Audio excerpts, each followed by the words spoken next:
phones don't have to be answered in a way that you think they need to be answered. Let your wife or hire a CSR that can do that. Exactly.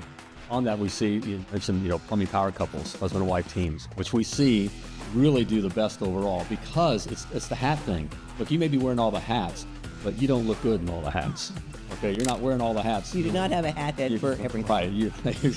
Exactly. So that's the beauty of having your wife involved in the business, because it gives the business other skills and abilities. Okay, and then they're wearing the hat and carrying that energy and have the ability to do that.